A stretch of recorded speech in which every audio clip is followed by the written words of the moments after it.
કલ્યાણ થઈ જાય એવું છે મારા વાલા. બડે ભાગ મનુષ્યન પાવા સુર દુર્લભ સદ ગ્રંથન ગાવા. ઘણાય ભાગ્ય ભેળા થાય ત્યાં આપણને આવો માનવ દેહ મળે છે અને પરમાત્માને પામવા માટે મળે છે અને 184 માંથી છૂટવા માટે આપણને આવો સરસ મજાનો માનવ દેહ મળ્યો છે. અને આમાંથી કેવી રીતે છૂટવું એ આપણને સંતોએ રસ્તો બતાવ્યો છે. માટે પોતાના નિજ સ્વરૂપમાં જાગી જવાની જરૂર છે. સંગ કરવો તો હારા માણસનો કરવો હંમેશને માટે. તોરલ કે સાણાને સમજણા જેના હાડમાં નો હલકી વાત, એને મળવામાં મોડું ન કરી જાય સરગાપુરનો સાથ. એટલે આવો સરસ મજાનો માનવ દેહ મળ્યો છે, એને ન જાય એનું ધ્યાન રાખવાની જરૂર છે. દરેક સંતોએ ભજન કીર્તન સત્સંગ અત્યાર સુધી બોલ્યા, પણ એમાં બધું આત્મલક્ષી જ્ઞાન હતું.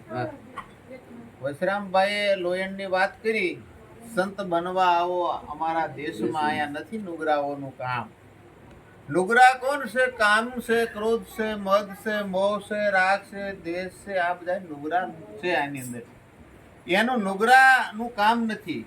આમાં તો જેની અંદર દયા છે, પ્રેમ છે, વિવેક છે, સદભાવ છે, સહનશીલતા છે, આવા સારા ગુણ હોય એ ભક્તિના માર્ગે મારા વાલા આલી શકે અને એ વાણીને સમજી શકે. ક્યાણી ખાંડ મિશ્રી રેણી તાતા લો, ક્યાણી કઈ રેણી પાળે એવા વિરલાકો. ભજનમાં તો બધું કહી ગયા છે. સંતોએ આપણને રસ્તો બતાવ્યો છે અને એ રસ્તે હાલવાની જરૂર છે. પરમાત્મા આપણાથી દોરાવાય છેટો નથી. મહારાજ આપણને ઘણી વાર કહે છે કે ફૂલ અને એની સુગંધ કોઈ દી અલગ ન હોઈ શકે. સૂર્ય અને એના કિરણો કોઈ દી જુદા ન હોઈ શકે સૂર્યથી. દરિયો અને એના મોજા કોઈ દી જળથી જુદા ન હોઈ શકે. એમ તમારાથી પરમાત્મા કદી જુદો હોઈ શકે નહીં. આપ પોતે છો. સવારામ બાપા કહે છે, આપ બોલે બીજો નહીં, પરમાત્મા પોતે નર અજ્ઞાની આંધળો આઘો જઈને ગોતે. આપણા ઘટમાં પરમાત્મા બેઠો છે. કોઈ જગ્યા કોની અણી મેકે એટલી જગ્યા પરમાત્મા વિના ખાલી નથી.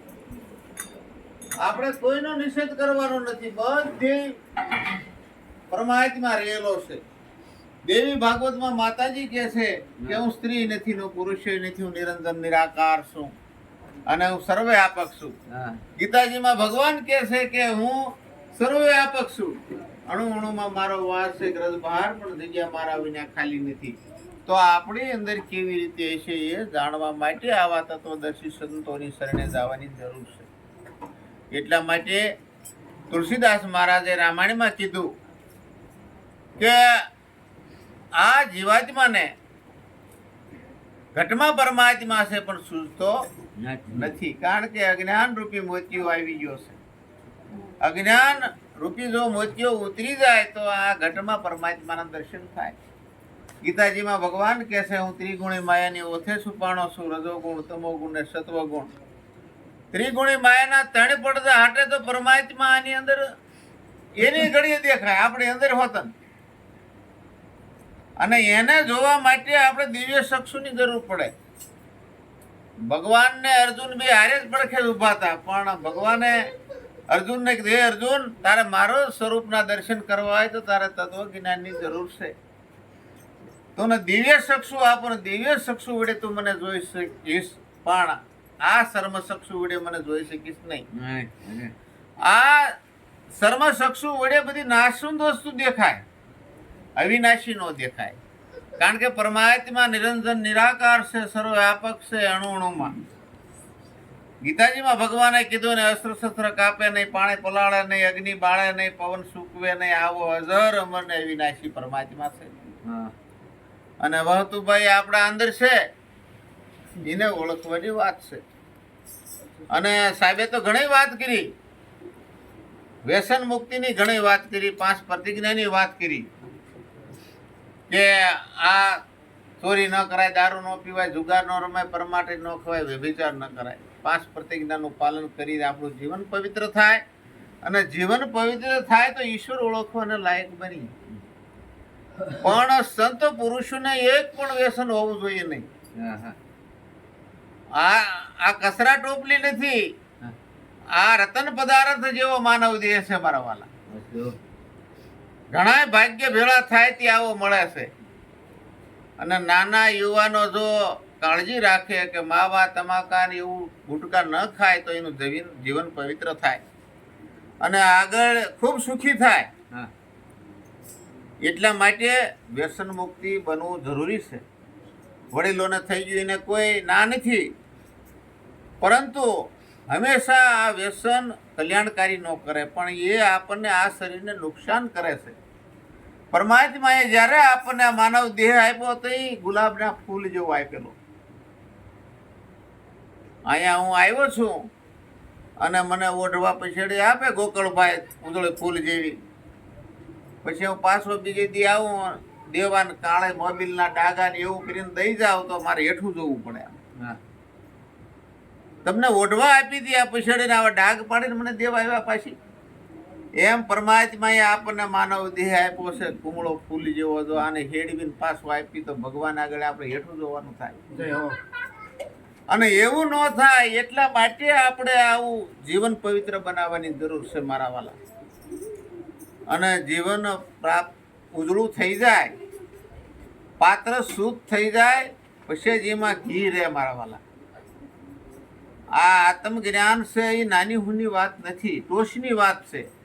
એટલે કોઈને જીવનમાં ઉતરતી નથી. જે આપણે બીજા ભજન બોલીએ છીએ, ભજન 4 પ્રકારના છે: મનમુખી, માયામુખી, જીવમુખી ને ગુરુમુખી. પરાપચિંતી, મધ્યમાં ને વેખરી 4 પ્રકારની વાણી છે મારા વાલા. અને ગુરુમુખી વાણી છે તમને પરમાત્મા જ પુગાડ દે. બીજી વાણી ખોટી છે એમ નથી કહેતા આપણે, એ બરોબર. પ્રેમ લક્ષણા જે વાણી છે, પરમાત્માને પ્રેમ કરી છીએ આપણે, ભાવથી એના ગુણગાન ગાઈએ છીએ.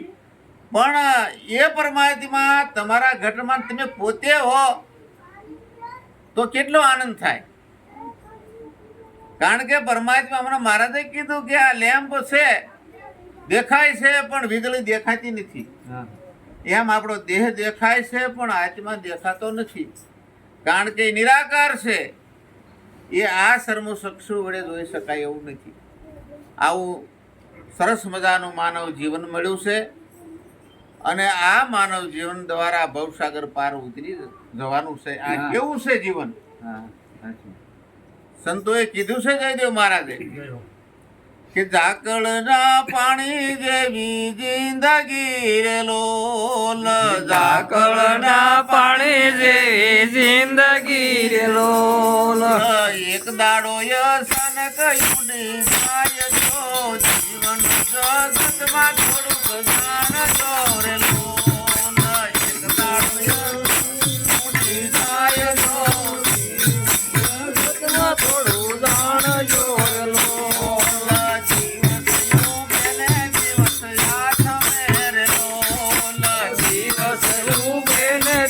હાથ મેરે લોલ. એમ તારા દાડા ઓછા થાય જો જીવન જગતમાં થોડુંક જાણ જો રે લોલ. એમ તારા દાડા ઓછા થાય જો જીવન જગતમાં થોડું જાણજો રે લોલ. જૂઠી સંસારને જૂઠી જિંદગી રે લોલ. જૂઠી સંસારને જૂઠી જિંદગી રે લોલ.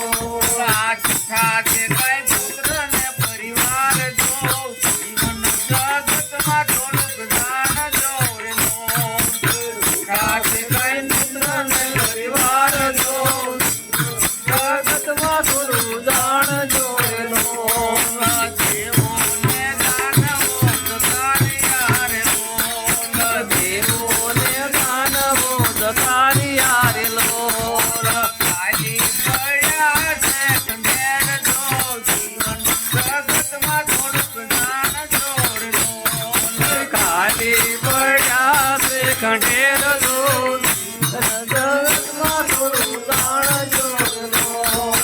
જયદેવ શહેર વેલા જાગજો રે લોલ. જયદેવ શહેર વેલા જાગજો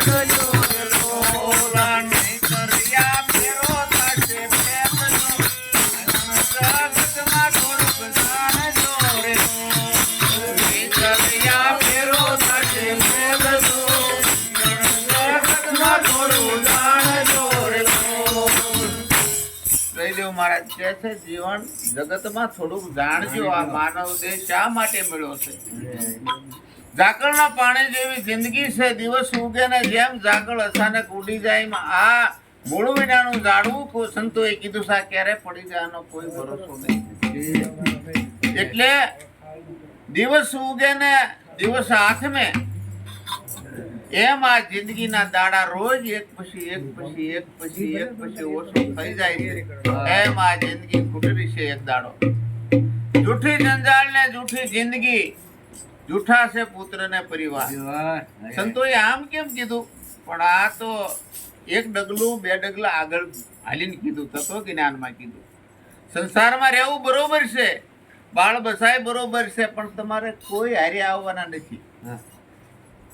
સંતોએ કીધું કે માત પિતા સુત બંધવ નારી સંગાતે કોઈ નહીં આવે તારી. હે જીવડા પ્રભુ ભજન કર નકર ગમડા લઈ જશે મારી. કે આમાં દરદ થયું હોય કોઈ એક હો નહીં અણી ભારે લઈ શકે નહીં. પોતે જ પોતાનો ભાગ્ય વિધાતા છે, પોતે જ પોતાના કર્મનો ભોગતા છે. તમે સારા કર્મ કરશો તો તમારે ભોગવવાના છે, નબળા કરો તો તમારે ભોગવવાના છે. એટલા માટે સંતો પોકારી પોકારીને કહે છે તમે હર દેશને માટે સારા કર્મ કરો, સત્કર્મ કરો. એટલા માટે આવો સરસ મજાનો માનવ દેહ મળ્યો છે.